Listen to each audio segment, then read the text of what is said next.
flag of the United States of America, and to the republic for which it stands, one nation, under God, indivisible, with liberty and justice for all. I stand for the flag.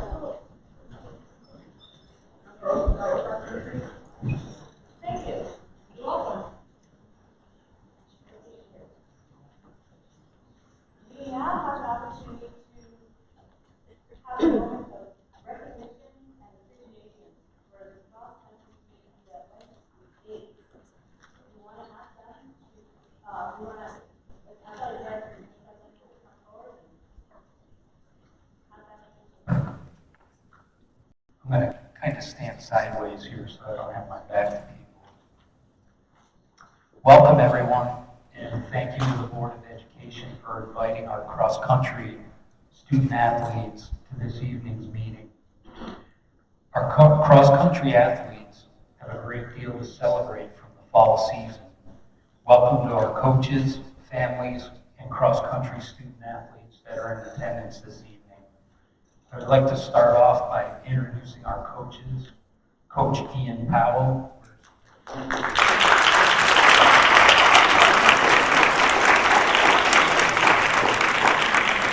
Coach Ellen Snake.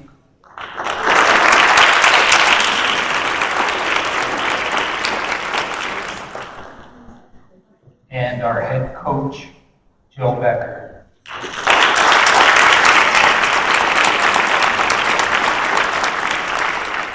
I have not seen him yet, but I would like to introduce from the boys varsity cross country team, Mason Curl.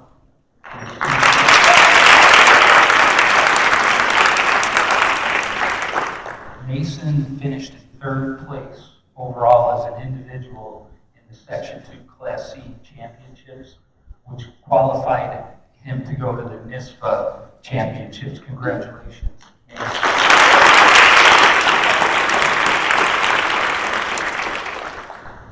I'd like to introduce the Section 2 Class C girls team, the Section 2 Class C championship girls team, Jenna Curl, Avery Grant, Marlon Grant, Alana McCarthy, Shayla Hyman, Savannah Schmidt, and Lindsay White.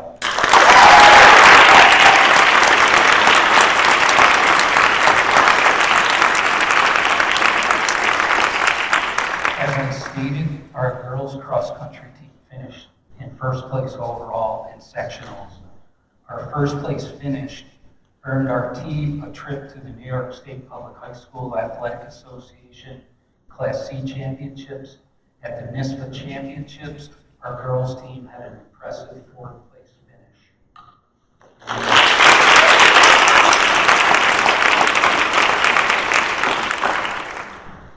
Freshmen Avery Grant and Savannah Schmidt finished in fourth and fifth place respectively in the state meet.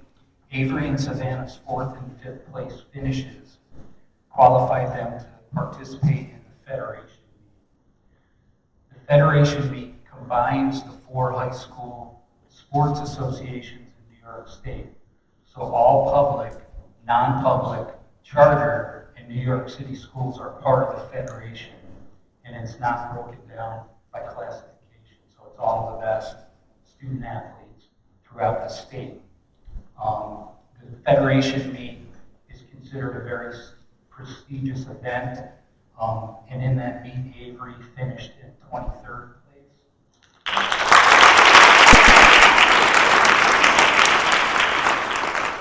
And Savannah finished in 26th place.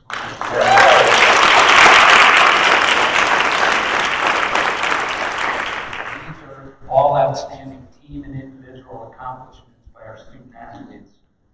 These athletic accomplishments are impressive on their own merit. What makes them even more impressive is that both of our boys and girls cross-country teams are NISFA Scholar Athlete teams. The criteria to be a Scholar Athlete team is that 75% of the team's roster has to have a grade point average of 90 or better through the course of the season. Mason met that standard as an individual as did the rest of the boys team. The varsity girls cross country team had 100% of its members meet the criteria to be a NISPA scholar athlete team.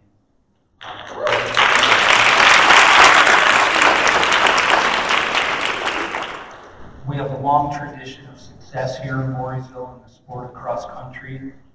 These student athletes have represented that history with distinction. On behalf of the administration, Mr. McCree, and the Board of Education, congratulations to our cross-country student athletes. If you could all come up at this time, I would like to present you with NISPA Scholar Athlete pins.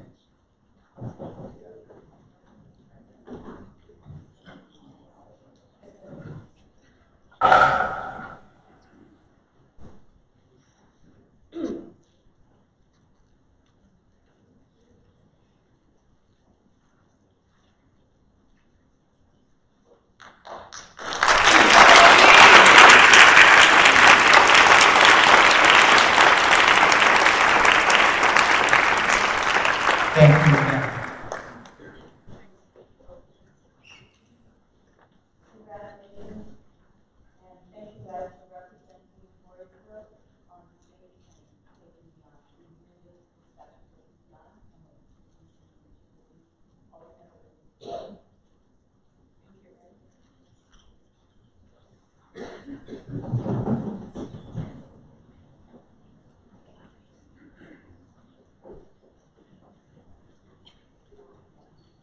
As we continue this in the order, we want to take a moment to recognize the middle school players who helped us this past week. It was a phenomenal dinner. 2 weekends ago, it was amazing. It was a spectacle of just amazingly active and professional. It was really incredible. He was alert. We actually had that and it was whole lot. Is there anything else that's going to do with it? The mic's on. Oh, thank you. Trust me, it's on. Mine is no longer working.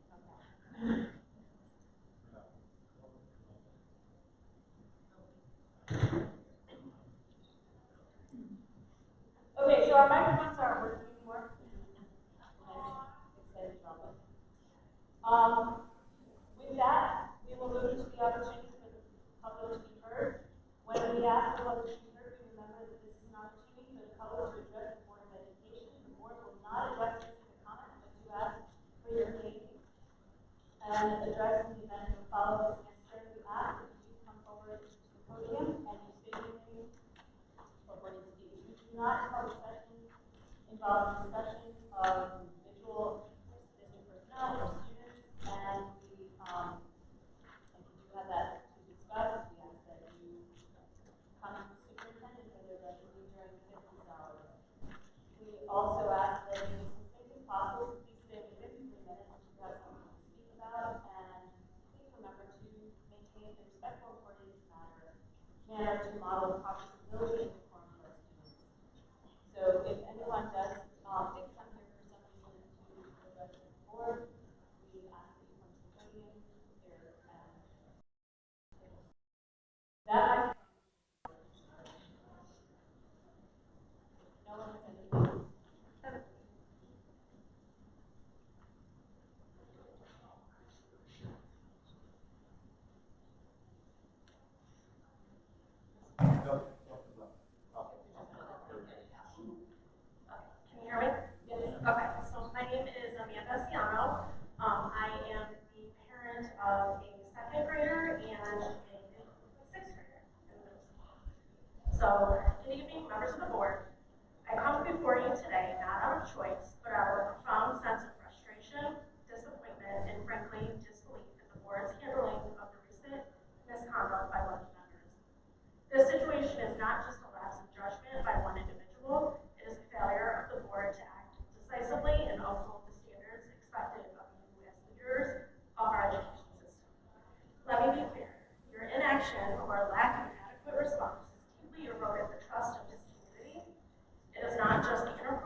Your mishandling of this issue is a betrayal, not just to the trust placed in you, but of the very principles this board is supposed to uphold. Leaders must lead, and when they fail, they must be held accountable. Instead, what we have witnessed is a pattern of evasion and excuse-making that is as disappointing as it is unbecoming of this institution. I urge you to understand the gravity of this moment. This is not something that can be swept under the rug or minimized through careful, crafted statements. Real accountability requires more. It requires courage. It requires courage to admit failure, to impose consequences, and to take corrective action, not for the sake of optics, but for the sake of integrity. I demand that this board take immediate steps to, 1, publicly acknowledge the misconduct, admit the inappropriate actions of the board's mishandling of the situation, hiding behind bureaucracy only deepens community distrust. Number 2, enact clear consequences. Ensure the individual responsible faces appropriate repercussions. Anything less is a disservice to the community. Number 3, rebuild trust. Engage with the community openly and honestly, not through carefully managed PR, but through genuine dialogue and commitment to better leadership. Number 4, reform processes. Revise your policies to ensure that future misconduct swift, decisive action. Let me remind you that you do not serve yourselves, you serve this community, our children, and our future. And right now, you are failing them. We deserve better. Our students deserve better. And frankly, if you cannot rise to meet this moment, then perhaps you should reconsider your position on this board. The time for excuses and half measures is over, and the time for decisive action is now. I urge you to do the right thing before this board loses all credibility. Thank you.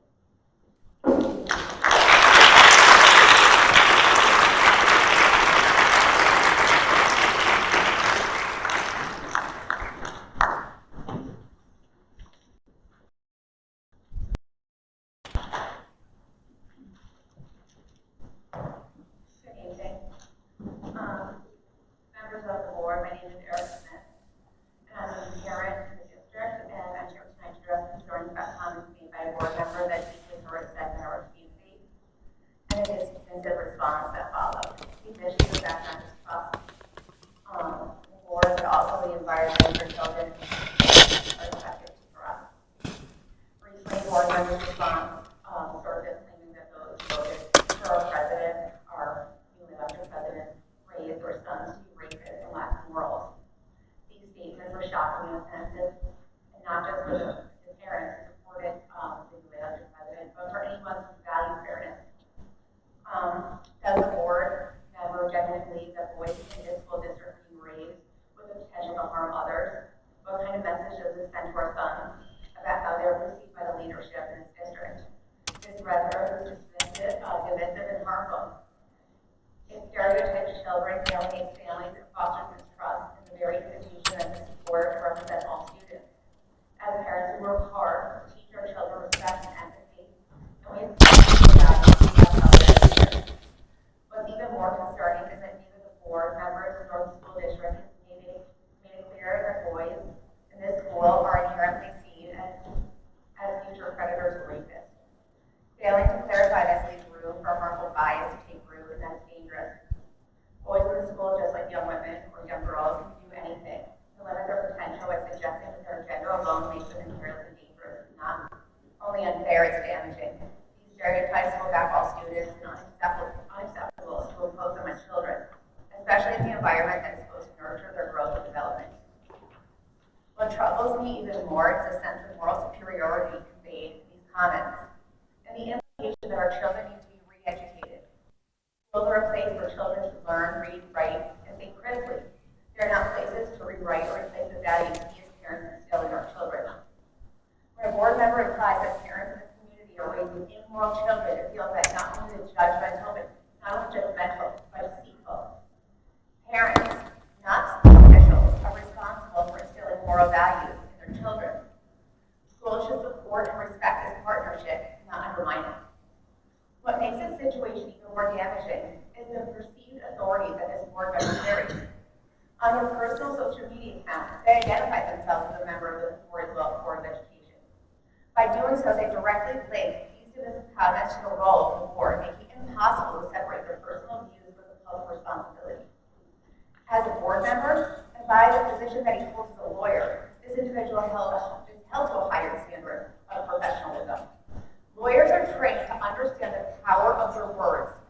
importance of impartiality, and the impact of their actions on public perception. To then use that authority to make divisive and harmful remarks about families in the district makes a chilling effect on free speech, discouraging those with differing views from speaking up. Not everyone who works at Voorheesville or lives in this community shares his views. Yet these comments made many feel as though they were worthless or unwelcome, even if he didn't say it out loud. That the district's response, that these were his personal opinions, may have clarified the official stance, but failed to adequately address the harm caused. By not condemning the comments outright, the school has inadvertently sent the message that such rhetoric is tolerated and further eroding trust. I know some are upset that these comments were exposed on social media, but the focus should be on the content of your remarks, not who brought them to light. These words were board members' own, and were shared publicly in multiple platforms with no privacy settings in place. The context was not manipulated, and the divisiveness speaks for itself. Yes, we're all allowed freedom of speech, but we're not free of the consequence of that speech. Whether you're on the political left, right, or center, it's easy to see how this type of rhetoric is toxic to the school community. Public figures have a responsibility to rise above personal beliefs and represent all stakeholders, including those whom they may disagree with. I urge the board to take meaningful steps to address this issue. First, by considering a code of conduct for board members to ensure professionalism, accountability, and neutrality. Second, by acknowledging the harm caused and making it clear boys, like girls, are seen for their potential, not stereotypes. And third, by reaffirming the board's respect for both parents and sharing the values of their children, and that schools are not spaces for imposing personal ideologies. As a lawyer and board member, this individual should know the weight of their words and the harm that they can cause. Our children deserve leaders who unite us and not divide us. Thank you.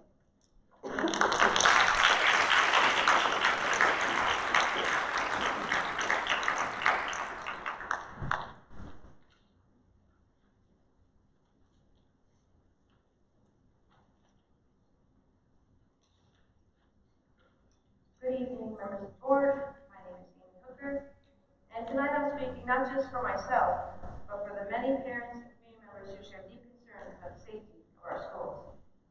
What I want to emphasize is this: these concerns are not isolated. They represent the voices of parents, grandparents, and even students who feel unheard, dismissed, or even mocked. Over the past few weeks, stories have surfaced that highlight a serious, systemic issue in how threats and bullying are handled in this district. Let me share just a few examples.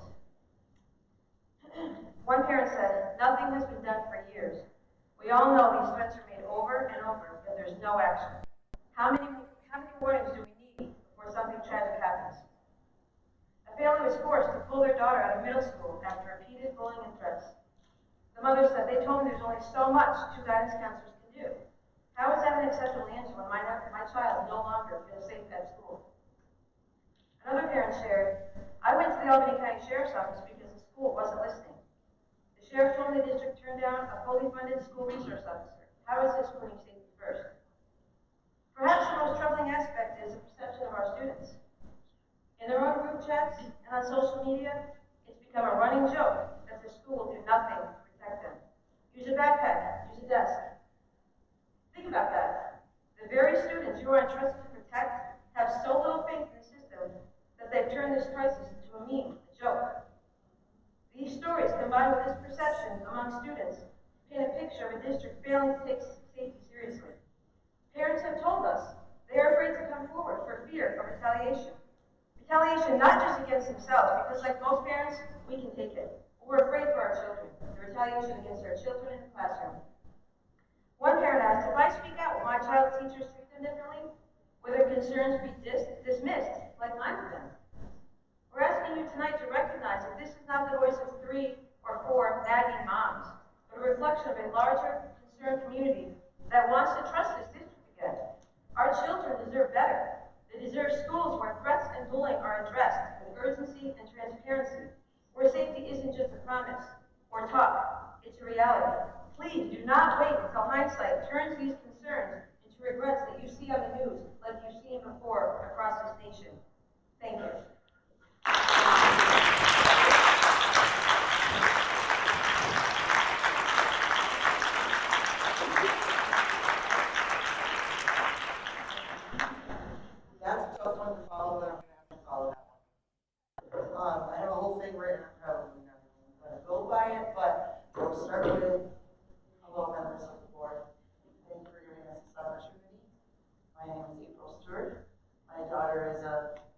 student in high school. Um, as Amy just mentioned, I am one of those concerned groups of concerned parents. One of very many parents around here that I found out are walking around in silence. I'm not really sure why. I don't know if it's a community thing, if it's a school thing. I don't know what it is. But I'm not here to place blame. I'm here literally shaking because every morning when I drop my daughter off at school, she is in fear and I am in fear. There's very specific situations, which I heard you well. We can take those types of situations offline, and I won't call out any particular students here. But I think a lot of people have been made aware of kind of the elephant in the room. There's overall pervasive general issues with bullying in our schools, and I know that our principals and our counselors and our school staffs, and even all the way up to you, Mr. Superintendent, I know you guys are doing your best. I can't even imagine, I don't know, as a collective of parents, we don't know what the answer is to get through to this, but, you know, we have families with children in other school districts, and there's something unique about what's going on in this school that is different from other places. One of them is, we're seeing that we are one of the only few schools in the school district without a school resource officer. I've spoken to Mr. McCree actually about this, and I was told that maybe 2016, some other point in time, our community turned down the resource officer. We'll talk about that offline too, because he's looking at me like, no, I didn't tell you that.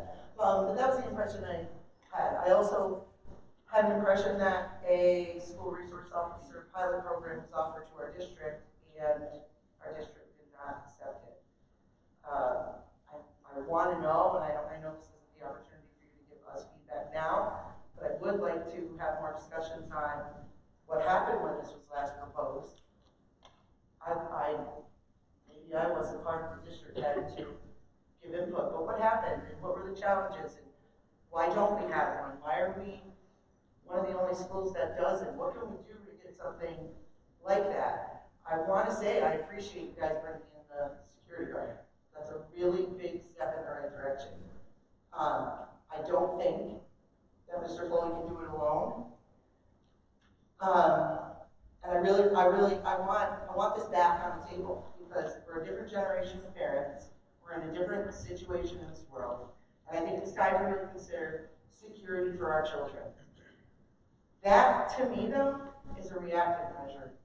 A resource officer can be a proactive measure, a great proactive measure. But I put that in line with metal detectors and locking our kids in the classrooms and these e-hall passes and kind of making them walk around school feeling like prisoners. I don't want that for our children. I want, when our children come with concerns to our administration, and this is happening from many children in the school district. I'm going to speak for my daughter, and I'm going to speak to you directly, Mr. McCree. And I really hope that there is no fallback of retaliation like these parents are telling us that they're having. But when my daughter or any other child comes to speak to counselor after principal, after assistant principal, after social worker, all the way up to you, and feel that she is not heard and still be in fear to go to school because she's made legitimate concerns vocal to you guys, and she still sees the same behavior over and over again, continue to be repeated by select students, and we don't know how many other students this is happening with, but something needs to change. I'm going to say that we're trying to keep it to 3 minutes and still record. So I'm sorry. Okay. I'm sorry to cut you short, but thank you. Yeah, that's fine. I should have got my points across, but I want to say I really do appreciate everything you guys are doing. We need to do more. Thank you. Mr. McCree has your contact information, please. And follow. Okay, thank you.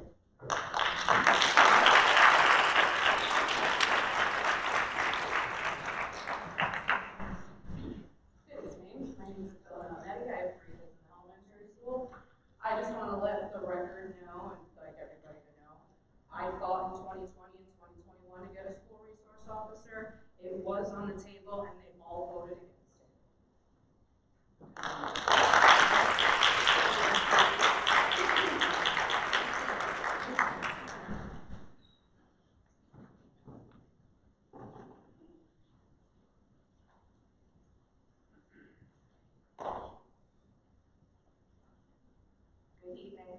I'm Jen Ryan. I have two children in the school district. One is in middle school, one is a ninth grader in high school. So I preface what I'm going to say with understanding that, and I didn't prepare a statement, but I feel called to be up here. My background is as an emergency nurse and ultimately as the director of risk over all of St. Peter's Health Partners. I now work for the American Red Cross. In that capacity, I deal a lot with emergency management and emergency preparedness. I have been called frequently concerned about our take on security in this district. My husband and I moved to this district before children because we wanted to give our kids an optimal, safe environment. And guys, we do a lot right. We do get a lot right, okay? And I'm grateful for the academic piece of it. I have children that are afraid and woken up with nightmares at night, okay? And I know I'm not the only one.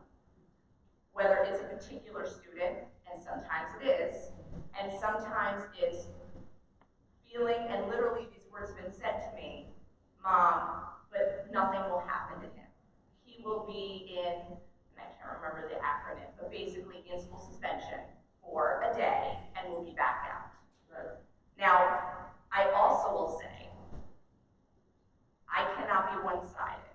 I am very pleased with what I see happening in the middle school. I appreciate Brianna Olson's leadership. We always appreciated Mr. Vivenzio. I don't know Ms. Cardillo very well yet. I'm sure I will. And I appreciate the counselors. And Cardozo has been wonderful to deal with. There's obviously obstacles somewhere. Imagine my surprise as a mom of a Boy Scout taking him to the Albany County Sheriff's Department this past spring, as he was learning about emergency preparedness, to hear the director, whom I went to high school with, tell me that we are the only district in Albany County without a resource officer. We got to get our heads out of the sand. We're not better than. I absolutely see things that concern me about patterns in children, and at what point are we going to be alarmed? And I'm going to say it, to the point that there are children that we're afraid of that are being taught how to shoot. Now, I'm not getting into pro-gun, anti-gun. I'm not saying that. I'm saying that if you look up the profile of someone who can shoot up a school, there should be alarm bells across the board. I'm not just saying for one particular child. There are things that should check a box. I need to know that you all are looking for them. And right this minute, I don't think that. Lastly, I am very pleased with you hiring Vinnie Foley as a chief of detectives for Albany Police Department. That was a good move. He is one man, and I'm willing to bet he's not walking around with a weapon. And the kids know it. So, God bless him for taking it on, and it's a step in the right direction. It's not good enough. We have to stop thinking we're so privileged that it can't happen here. I said lastly, I will say one more thing. I do pray that the children that are troubled get the help that they need. I'm not here seeking to attack an individual person or family. I'm sure it's difficult. But the masses, the rest of the kids, shouldn't be made to suffer because we're trying to make exceptional accommodations for the few. Thank you.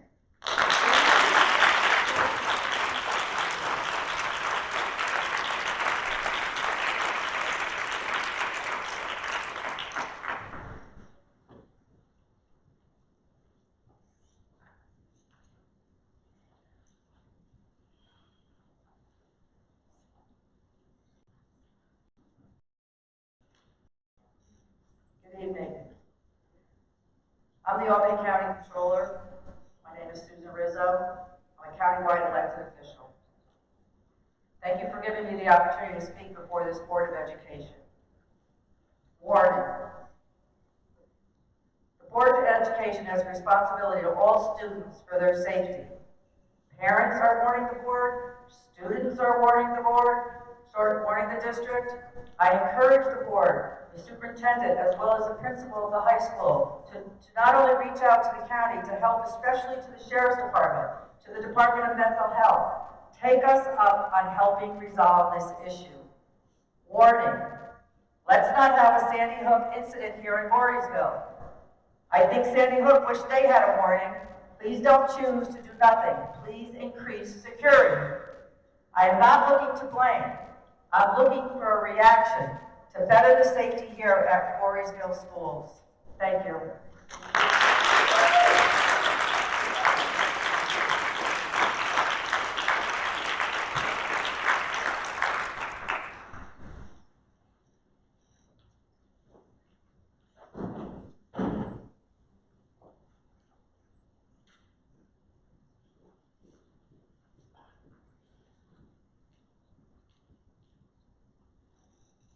Good evening, members of the board, members of the community. My name is Carrie Brissett. I attended Voorheesville K-12, graduated from Voorheesville, and have two sons. One is in the district, one will be in the district in a couple of years. I'd like to return to some comments made from some of the initial folks that spoke today. And I'm not going to repeat many of the comments that have been made, as much of what I was going to say has already been stated. But what I do want to look at is the board's own policies. And section 2160 of the board's policy clearly states that the Board of Education is committed to avoiding any situation in which the existence of conflicting interests of any board member may call into question the integrity or operation of the school district. The board recognizes, and I'm still quoting, that sound ethical standards of conduct serve to increase the effectiveness of the district officers and staff as educators and public employees of the community. Adherence to a code of ethics promotes public confidence in schools and furthers the attainment of district goals. The policy further states that any person who shall knowingly and intentionally violate any of the provisions of the board's code of ethics or its accompanying regulations may be fined, suspended, or removed from office. To say that the conduct that occurred last month creates a question about the integrity of the board, the district operations, and the effectiveness to serve this community is an understatement at best. The board is required by its own policies to take action in this matter, and the fact that the board hasn't done so is simply unacceptable.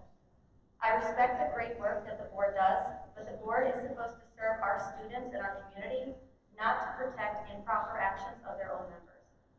Therefore, I urge the board to take the action required by its own policies. You ask the students and the community to uphold certain standards of conduct, and the board must first and foremost be held accountable to those standards. Thank you.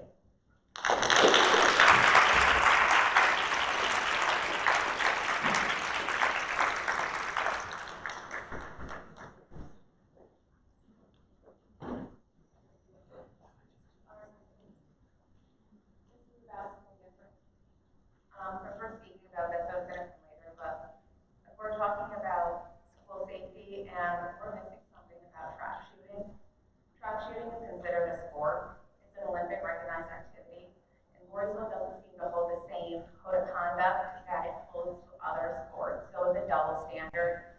So if we hold other sports to the same disciplinary action as traditional sports team, if they violate the code of conduct, there's clear disciplinary actions. So when there's not disciplinary actions for these teams, it's a problem. So it requires a that's focused discipline or responsibility. And it involves training and participants to shoot moving targets with precision. That is what you do during track shooting.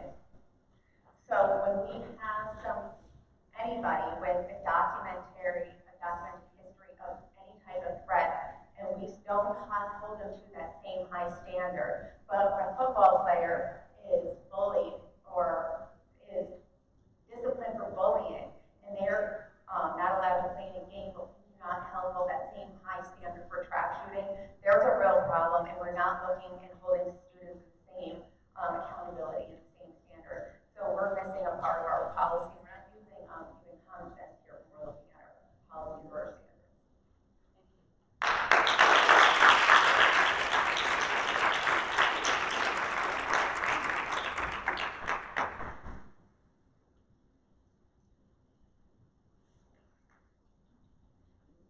Anyone else would like to come forward?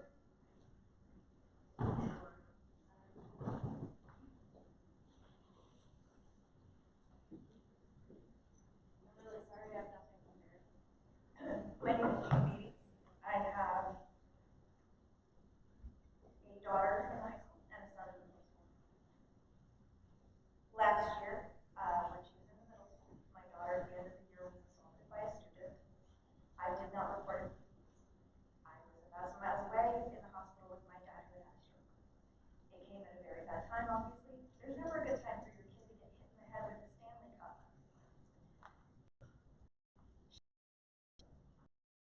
On anti-anxiety, it has been. The child came back to school before my daughter because she was out with a concussion.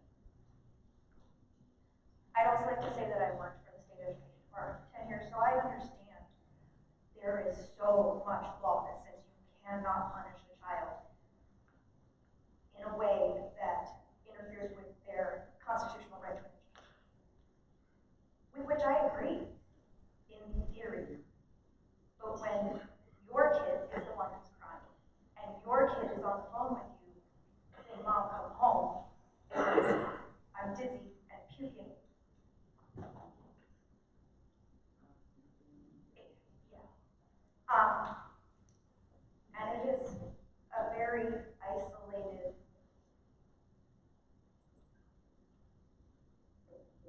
person.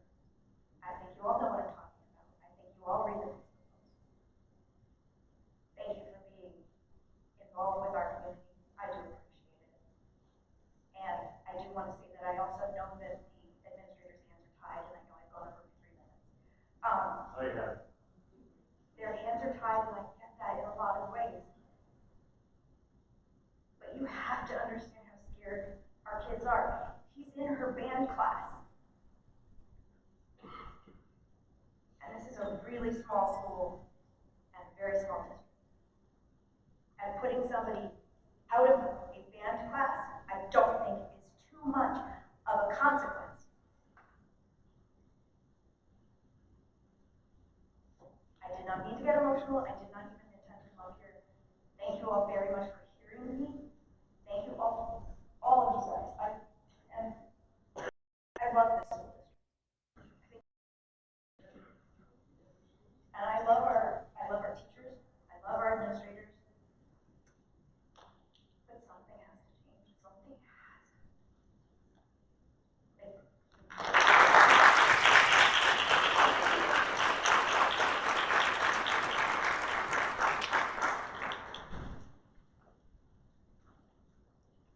Hello, I'm Chris Ryan. My daughter there, high school, my son, middle school.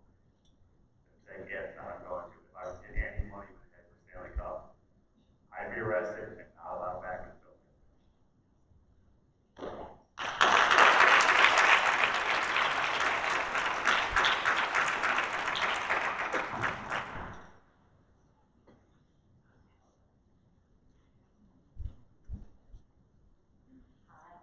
Mark Montanaro. Okay. So I wasn't even planning to, but now that I see the support and everything that the parents that are here, I am going to speak my voice as well. I'm going to speak my voice. I am an alumni of Voorheesville, class of 1992. Back then, I had my father with all of their holiday concerts and we should separate Hanukkah music and all this. Fine. Now we should all be included. Band, chorus, all that, everything's included. The unfortunate situation is my son has started to have a target on his head in the sense of every day he is being called a Jew. And in this day and age of anti-Semitism, where it's occurring in Palestine and Israel, we should be supporting and not supporting my son, not giving him ISS because the student pushed him to the limit at a school event, and it was on camera, and there was an adult that saw it, but they did not know the pretense that led up to it. And that is a situation that I hear daily from my son is, it's not a physical situation that's occurring. It's daily, on a day and day in and out, where a small comment is coming. And every day for 60 days, when you have a teenager who does have an anxiety issue now, has developed, tells me the stress that they're dealing with because they're hearing this. They're being called a dirty Jew on a daily basis. They're being told that they're fat or this or being being bullied. And I tell him, please, unless they're being physically inappropriate to you, just try to walk away. He has been brought in by the principal to like, please play nice. Well, he didn't play nice when he got ISS because he was pushed, and he's not a volatile young man. He's, it's just he was pushed and pushed. Now I've said to him, keep your hands to yourself, but keep your recorder on your phone on, so that at least you have the verbal evidence to show what's going on, because somehow or another, that's what's necessary. But it's still a threat. The individual is still a threat. If you're having an individual who previously has had charges brought against for threats, it's just building up and building up and building up, and that's scary as hell. That them or another student, because of their bullying, could cause an issue. And we don't seem to have the resources, except for one very strong intellectual man who has had the experience. That's not going to help save a lot more kids. And thank you for listening.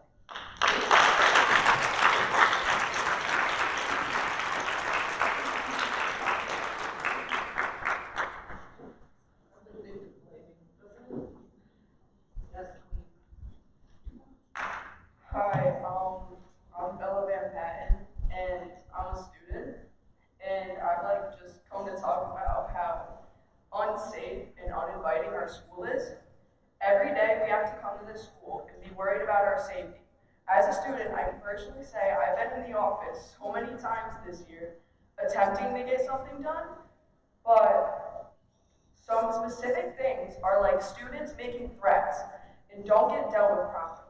For example, there's a single student, who I will not name, who has continued to make various threats ranging from gun threats to straight anti-Semitic comments. How many more students have to keep switching schools until we realize something is wrong and keep walking around being anxious and getting physical illnesses just because of the worry they feel having to come here? This is just disgraceful, and it's not okay that our school just sweeps everything under the rug and they think we don't notice. But we clearly do, because of everybody that's here. And that takes me to my next topic. A specific board member, in his post on social media regarding the recent presidential election, I find it absolutely absurd that a grown adult can call himself a school board member and post things referring to people's political views that go against his, calling them, and saying, quote, we need to show our sons that they can, we showed our sons that they can rape, cheat, and lie and still become the most powerful man in the country. And quote, you voted for chaos, rape, habitual lying, and indecency, and unbridled selfishness. You've made jobs of the responsible adults much harder, and we are now charged with mitigating and undoing the harm you formatted. As you can see, this would be referring to the students in our school, and the parents are teaching the kids this. As a kid who was only 14, I pride myself on being a Republican, and maybe that view will change, but that does not make me support such heinous things. Nor do I think it should be okay, should be up to anybody but the child's parents to, quote, mitigating and undoing the harm that they formatted. This is my last point, but this is directly to Mr. McCree. I want to say, a few weeks ago when I came into the office to speak to you about concerns, to speak to the social worker about concerns, you began to ask me about things, and I really did not appreciate being shut down and told that I needed to provide evidence when I think enough evidence is in the criminal records. Thank you.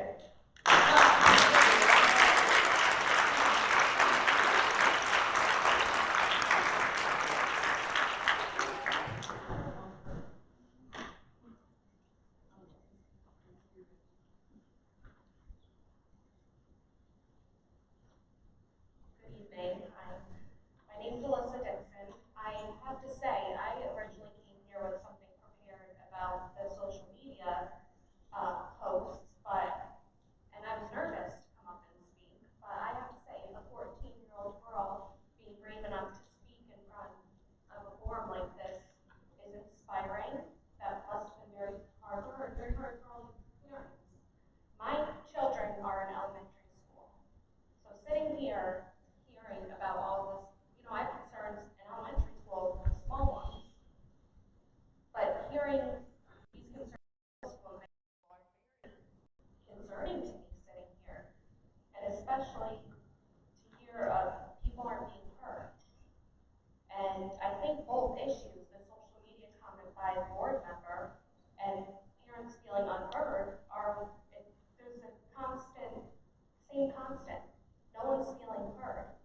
about their concerns. And I'm gonna go back to what I prepared to say tonight. As I said, I have two children who attend Voorheesville Elementary School. I was raised in Voorheesville. I went to school here from kindergarten until I graduated. My husband and I also met while going to Voorheesville here, which makes Voorheesville a very special place to us. I know this community. I've been in this community for over 30 years. There are many reasons why my husband and I decided to raise our children here, but mostly because Voorheesville has always been a tight-knit community. That's what I love about our community. While a lot of the reasons our community is so great still exist, I think many people would agree that the divisiveness in our country is now starting to affect our community. In my personal experience, I find that most of this presents itself through social media and some of our community Facebook pages.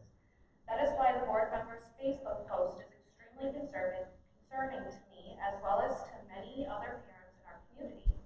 Many parents, I know a lot more parents that cannot be here to voice their concerns. The position this board member holds is a position of power. Every single one of you holds a position of power and are held to a higher standard in regard to your behavior. You may argue that this board member is allowed his own personal views on his own personal page. However, that does not apply when you post such volatile views in a public space.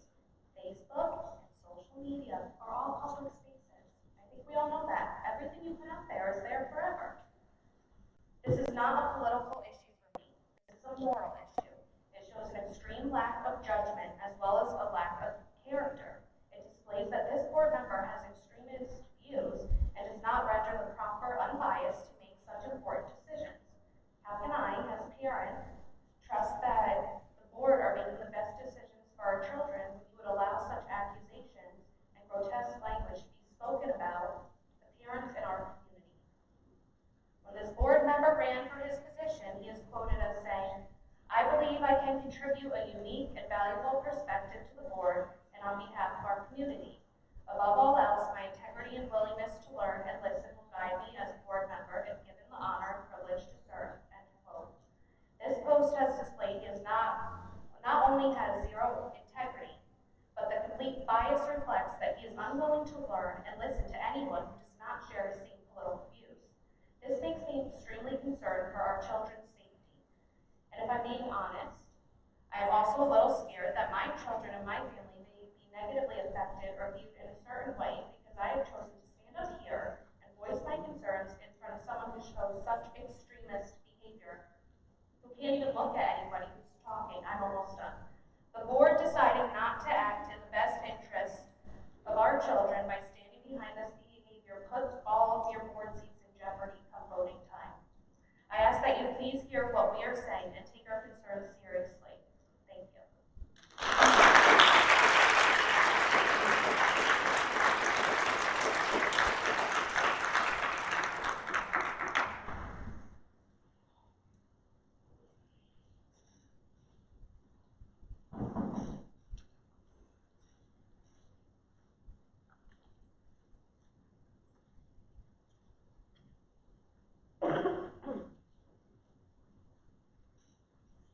Hello, can everybody hear me? Yes. My name is Azam Khan. I'm a member of the community. This isn't just for the board, this is for everybody here. That's why I want to make sure everybody can hear me. First, I was not planning on speaking today, but I want to take a moment to appreciate everything the board does. I know oftentimes it's a thankless job. I want to start out by saying thank you. I also wanted to take a moment and thank everybody that showed up today. It shows that you care about this community. It's very easy to critique and criticize people. I'm hoping collectively we can come up with solutions because it's easy to point a finger, and I don't know which board member wrote what on social media. I really don't even want to know. But if this is the stance we take, where does it stop? If somebody wears a hat, a red hat, make America great again, and they're in a classroom, does that mean, and a kid says, I like that hat, or if a kid wears that hat and the teacher says, I like that hat, where do we stop? I think you guys understand the point I'm trying to make. You guys understand what I'm saying? Also, you know, when we talk about standing with Ukraine, standing with Israel, standing with any country, I think foreign politics have no place here.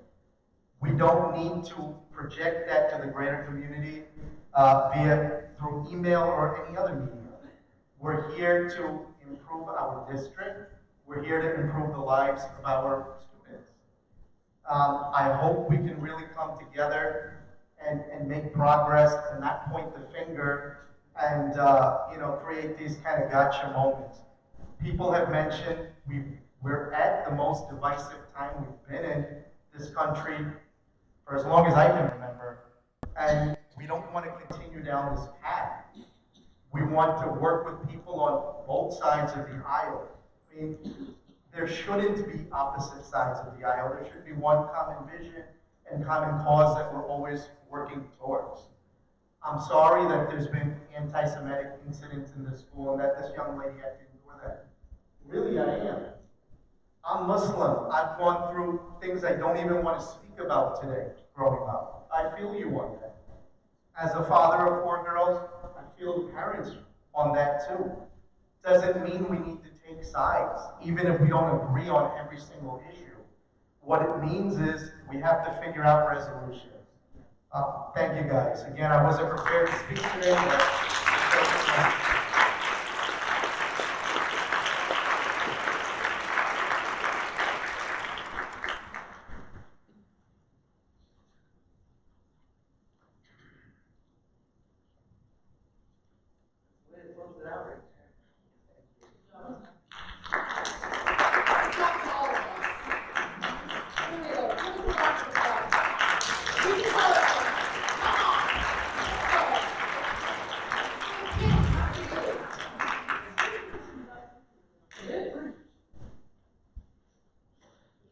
If no one else is coming forward, it's time to move to the next item of the agenda, which is the opportunity for the student board member to report. We look just.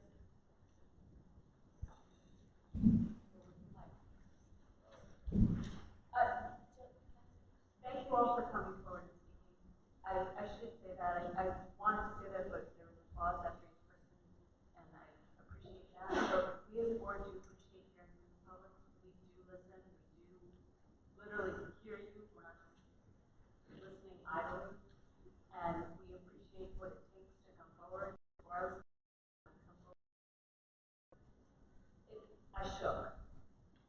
And I appreciate what it takes to step forward and say something that is coming from your heart and your mind. You're thinking about it, you really feel it. So thank you to each and every one of you for coming forward with your thoughts, your innermost thoughts as well. Appreciate that.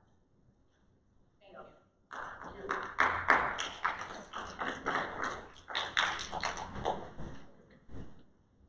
So, in between this meeting and the last, many things have happened. All sports have wrapped up and winter sports have begun. Many of our students from all sport teams were announced as all-stars for their sports. We had 10 teams receive Scholar Athlete Team Awards.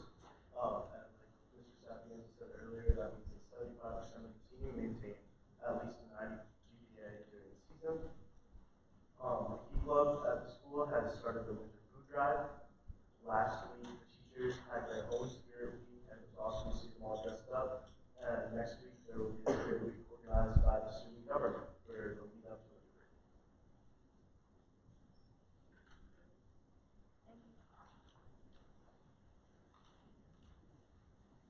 Let's follow the superintendent's report.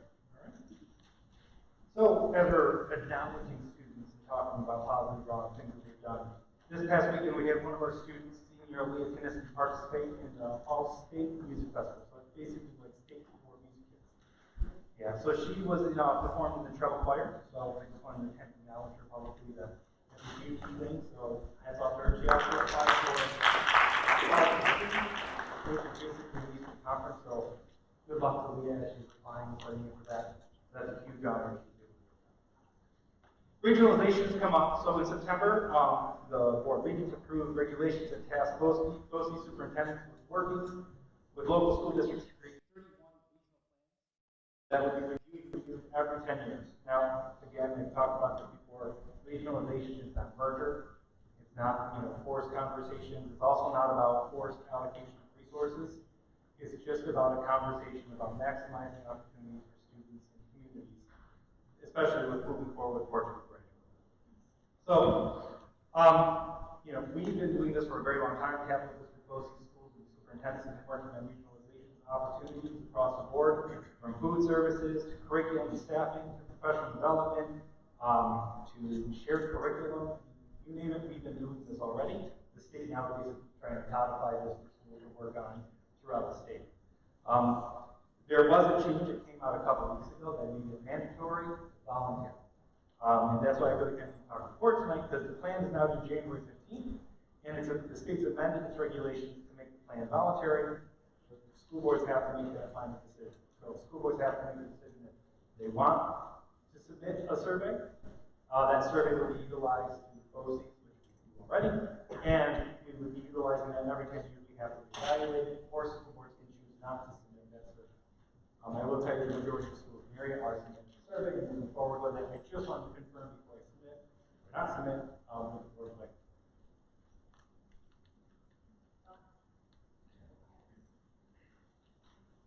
I don't see a downside in participating.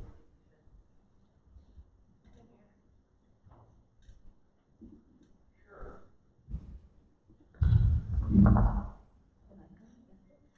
Yeah, I agree. I think it would be beneficial for us just to submit and see what's out there. Yeah, it helps us to know resource allocations and know specifics. It's just a conversation. Perfect. All right, capital project update. So the transportation facility continues to move forward with construction completion. The company who is working on the building is on site. There was a little issue that occurred that we rectified and moved forward with. So they are on site, and they will have the roofing, framework, siding, and beginning of the building up by January. So that is on schedule. We're still moving forward. The building is scheduled to be released to us by May 1st. Knock on wood, that just occurs. There's a lot that has to move forward with that for a few different reasons. One, we need to move our elementary school transportation to there. Hopefully, so in June, we can start the elementary school project, and then we start getting that garage into a cafeteria component. Two is we want to be able to do substantial completion in all the forms so we can get state aid flowing for the 25-26 budget. So a lot of this stuff is very, very important to kind of get moving forward. Also, depending on when we can start, is also dependent on the well bid for the elementary school. So we are working on those bid documents. The goal is to go out by the end of December, probably January, maximizing bid potential and going for bid for the elementary school project. As we plan for next year, we're also talking about construction needs and budgeting. One of the things that we're talking about is purchasing of school buses. As you know, we are looking at our budget for next year, which we plan each year of purchasing school buses. Electric buses are something that we will be looking at for purchasing by 2027. Right now, the current regulations, all school districts can only purchase zero-emission buses. By 2035, I'll make sure I got that date right. Yep, 2035, all fleets must be 100% zero emission. We've done infrastructure work with the transportation facility. Now we have to purchase buses. The buses are very expensive. They are sometimes double or triple the amount of a typical bus. So Rachel has a sheet for us to sign tonight. The board members should know is we're looking for funding resources, through grants and through other issues. EPA has rebates that we have to apply for, but we do have to sign a signature page saying that we know we're applying and have to purchase buses.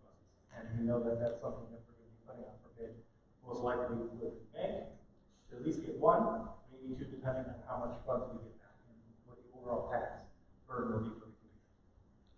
Any questions on that?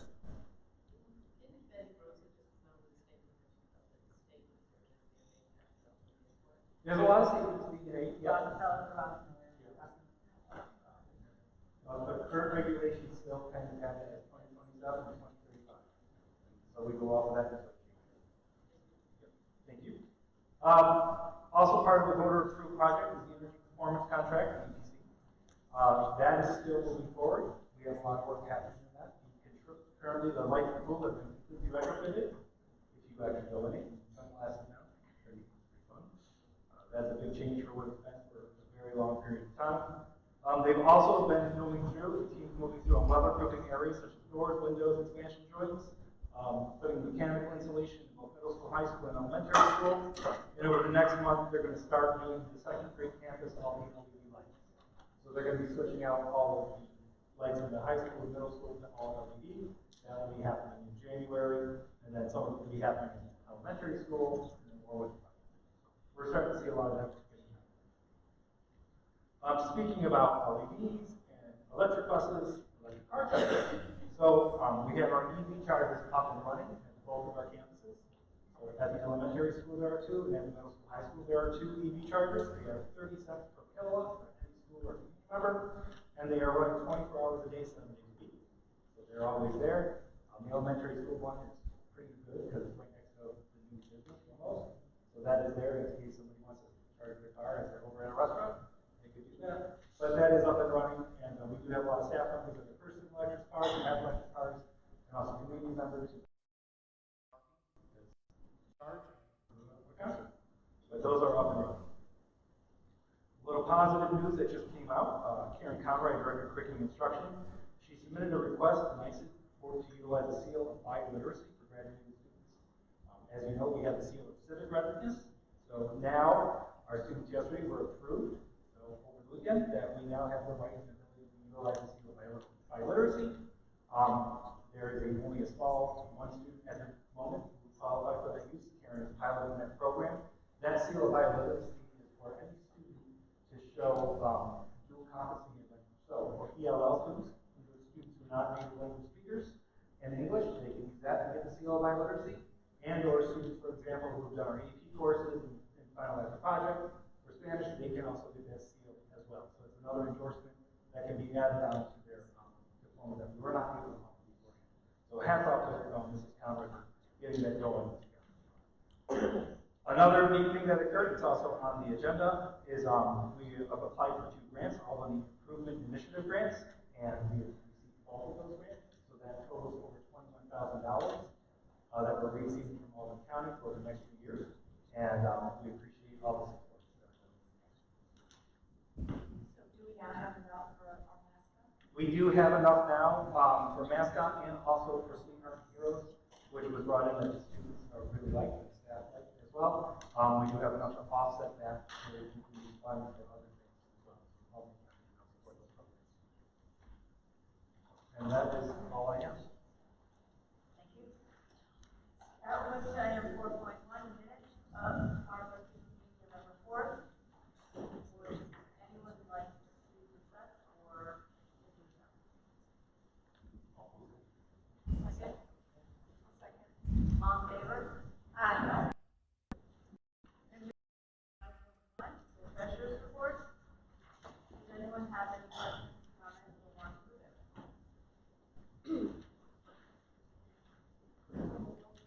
Second? I'll second. All in favor? Aye. With that, we move to item 5.2, personnel item. There are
Surplus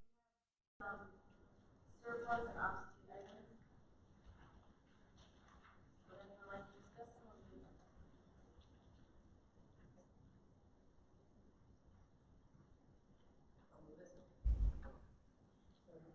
All in favor? Aye. As discussed earlier, there's an agreement with the school business services. Do we have any discussion or would someone like to discuss after? Not. Second. Discuss or? Frank, could you just give an overview of what we're getting in this agreement? Yeah, go ahead. Yeah. So this agreement is with support services for the business office. Sorry. That's okay. So this is going to be with business services, but it's specifically to have another individual who makes agreements with his official assistant superintendent.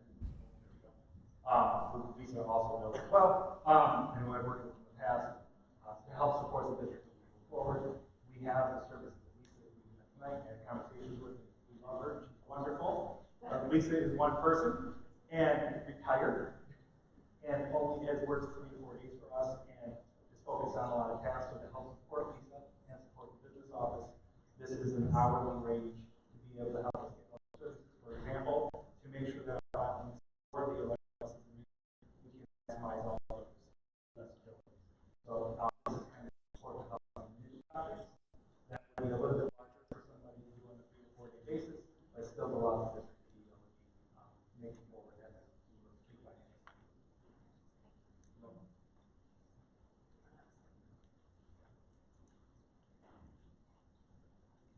I'll move it.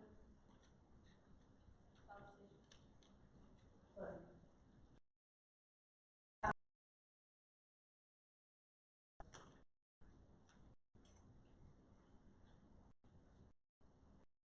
We have another 5.8 and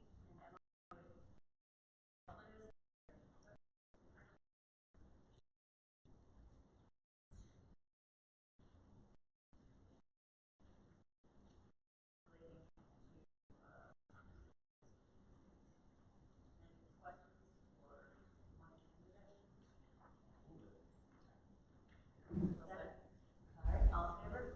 Aye. With that, we go to old business. Old business that we start with is the newest business, which is the audit meeting that began at 6:30 today. As the chair,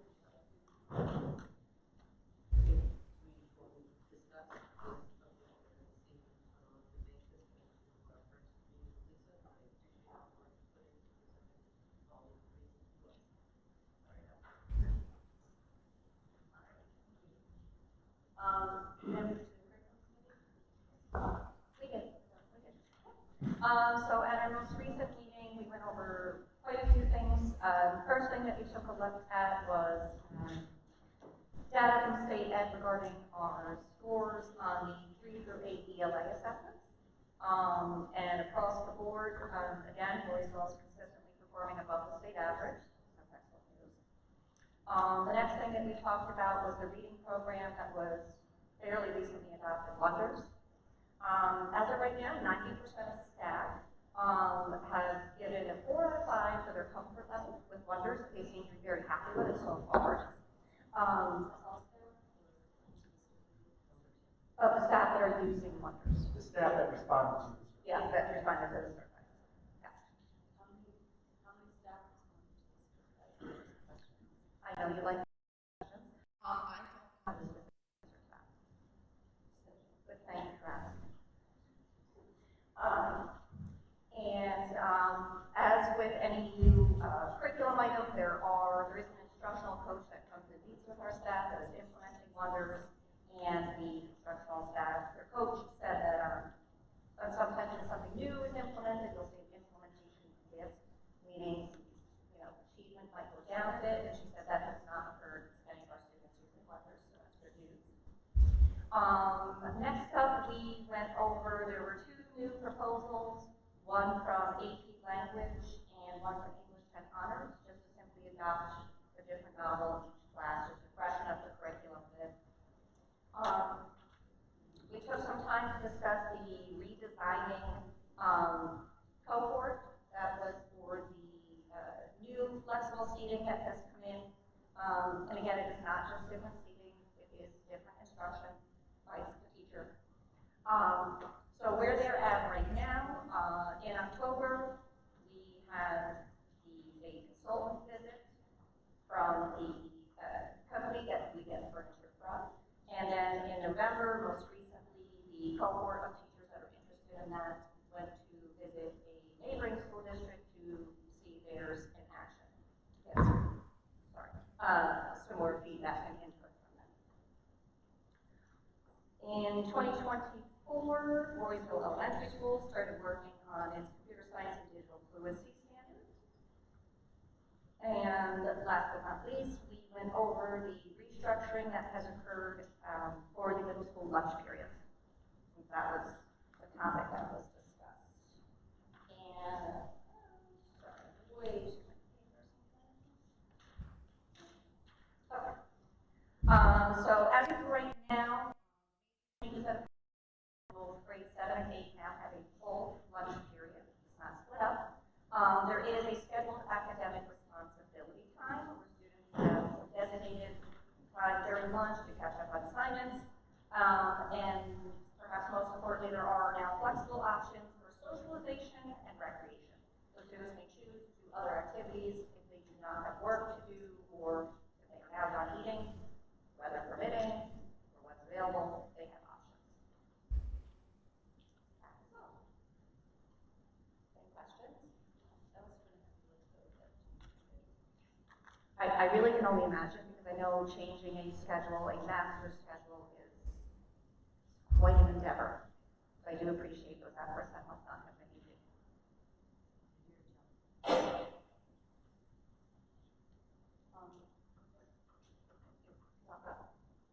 And that would go to facilities.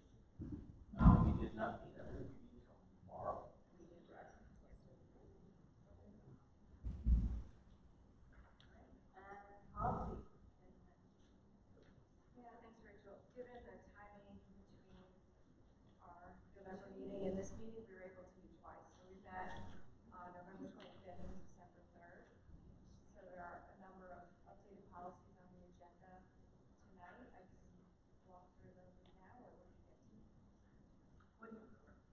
How about if we go through them as we get to them? Or if there's some changes, I'll talk a little bit. All right. All right. Do you have anything else you want to talk about? Okay. The acceptance of donations.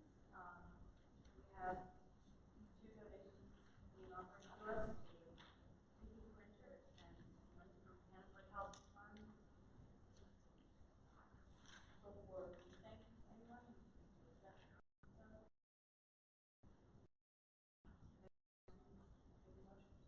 I'll move. Second. All in favor? Aye. Thank you both for your generous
This is to help supplant the Sweetheart Heroes program and also support the birds. So we already have that. So this is a grant to help support the program that we have and we're wanting to expand. So Frank, is that supplement or supplement? Supplement. Okay, thank you. My bad. Please roll. Thank you. I was asking this next. Okay, so this would be an additional anti-bullying action.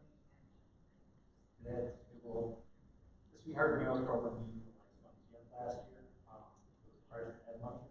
That Hearts and Ed money now can go somewhere else to support other student programs. And this money can support that program, still bring it back, but offer other programs to our students. Anyone want to move it? Second? I'll second. All in favor? Aye. And then similarly, to prevent tobacco and substance abuse. Anyone want to discuss or move it? I'll move it. Second? I'll second. All in favor? Aye. Now we have policy 54-E.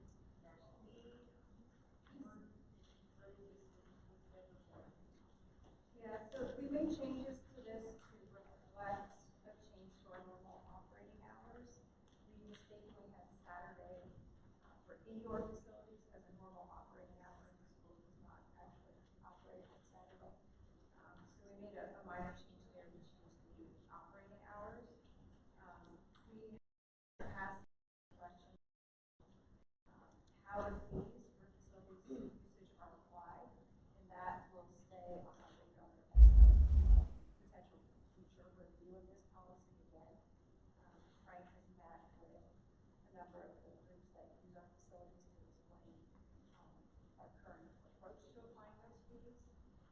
But we'll keep this on our agenda for the policy committee as something to come back to.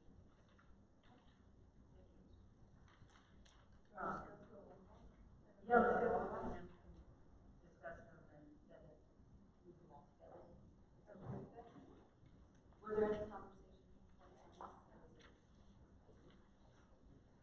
Okay, so the next one is 8630, computer resources and data management. So this policy has a NISBA update that added language regarding state comptroller's office audits and also cloud computing. So we incorporated those edits into our current policy.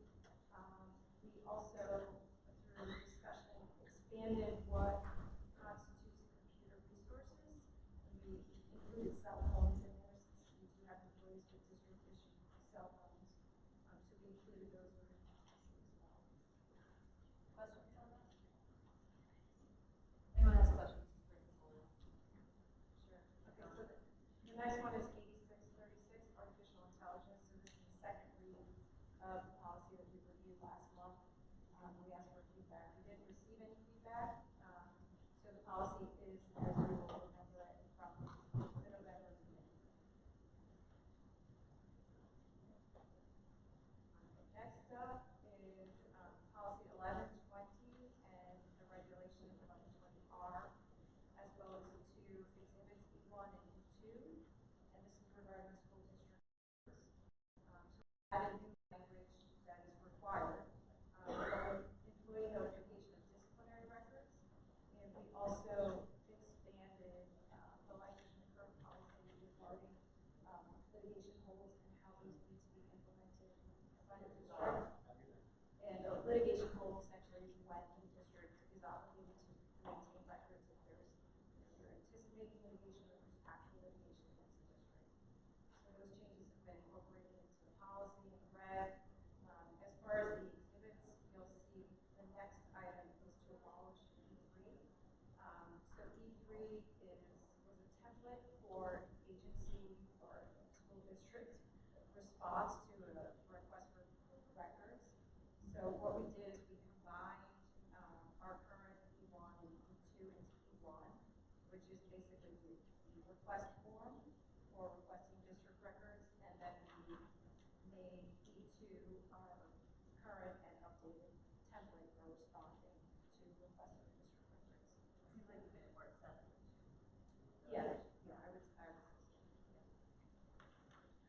then anyone have questions or comments on that?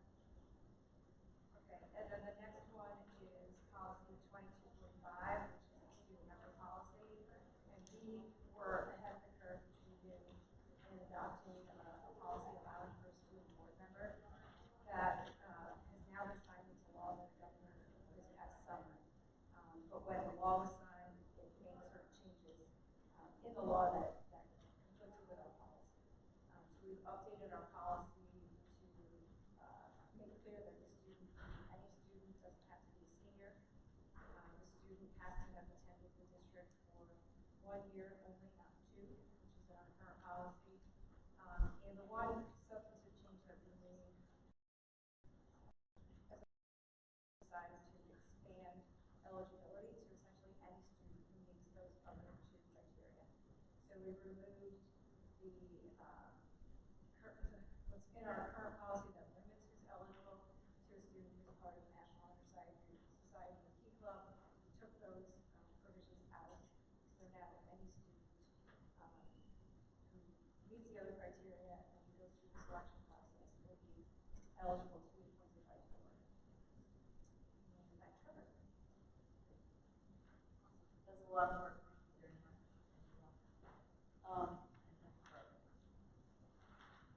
I think that we can take all of these together, even though there's an abolishment. It's not exactly the same number. So with that, 7.6 through 7.11 is the consent agenda. Is it in one system? I'll move it. Second? I'll second. All in favor? Aye. With that, we move to item 8.1, which is the second opportunity for the public to be heard. We typically ask that folks discuss coming forward would be discussing something that was covered in today's meeting, agenda of the meeting. So if anyone would like to come forward, the same concepts apply.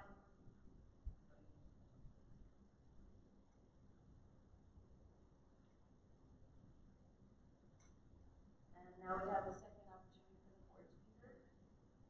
Item 8.2. So just circling back to policy, there were, in some of the comments that we received from the public, references to board policies.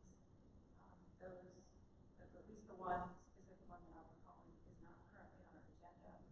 Although we do have a number of other board-related board organization and the 2000 series on our agenda. We haven't gotten to them yet. So we'll review our agenda and see if there's anything else that we want to consider. Yep, exactly. I think we looked at 2111 not too long ago. Yeah, we already have a bunch on there. Some of them have had updates. So there's some work to do on that section. So that's something we can take back and discuss in the policy meeting. Thank you. Anything else? Circling back to my question about the bullying, where and when is the appropriate, should that be communicating or how do you handle having a discussion about that? We could do a presentation on it and meeting and discuss it at that point, like what is being done, just bring questions and try to detail it them and bring it forward. So if you have specific questions at the next meeting, want to share what's going on, and then Well, I also think we could probably bring council as well, if you want, because it goes along with JASA, and we can be track, or if there's a government, so there's other specifics regarding that. We can look at our policies and procedures too, because there's things that go along with that. So it depends on the scope of that conversation. I think is going to be important too, to understand where you want to look at it as a district. am I the only one? No. Okay. I'm looking for you, like, No, I think it's the inclusion of council, but it's a good idea. Depending on topics I'm touching on, I go back to the education session. The board did. I was on the other side, on Title IX, and I felt that as an audience member, that was important. And well, to gain a broader understanding of how that all operates.